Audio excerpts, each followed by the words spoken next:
Ljudi, pre svega želim da čestitam svima.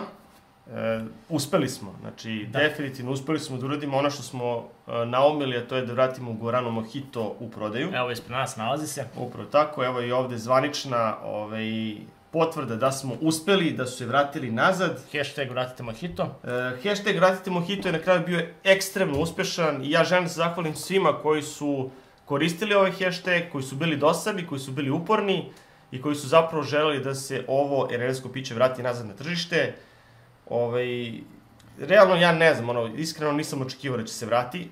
Tomo, ti? Iskreno ne. Znači nisam očekivao da će se vratiti ovo piće, ali jednostavno smo samo dokazali ovaj put šta je sve mogućnosti, koliko je moć velika društvenih mreža. Upravo tako, i ono što je jako važno napomenuti jeste to da jednostavno da nije bilo vas i vaše upornosti i vaše želje da se zapravo Mojito vrati, vjerojatno se nikad ne bi vratio.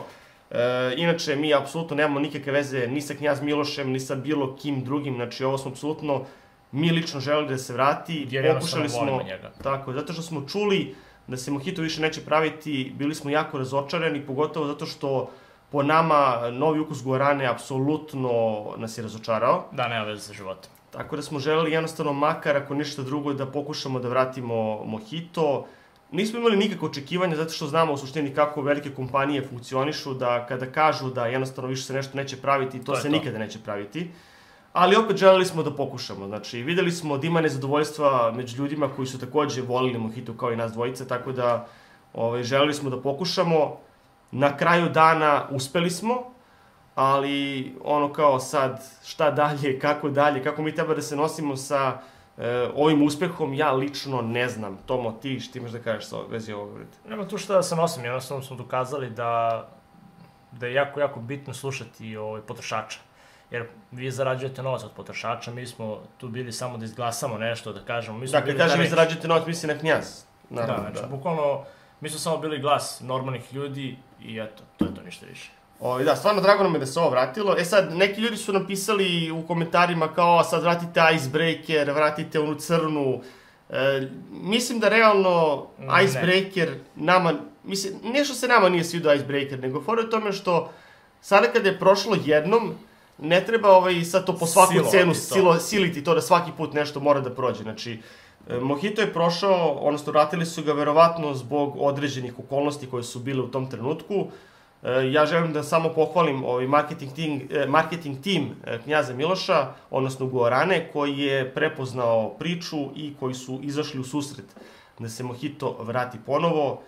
Naravno, vidite sami da su malo promenili, ovo više nije 0.25, sad je 0.5, verovatno zato što im je jeftinije da napravio 0.5. Mačka nam ovde pravi lom. Jednostavno, gde sam stao?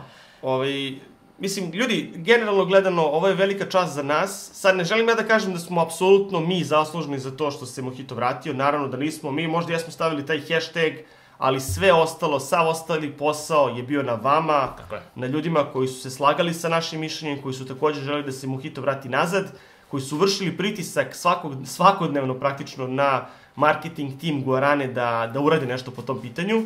I stvarno hvala vam na tome, ljudi, hvala vam. Drago nam je da smo uspeli nešto, eto, na primjer, za 3 godine ovog kanala možemo da kažemo da smo uradili nešto konkretno, to je vratili smo jedan proizvod nazad na tržište.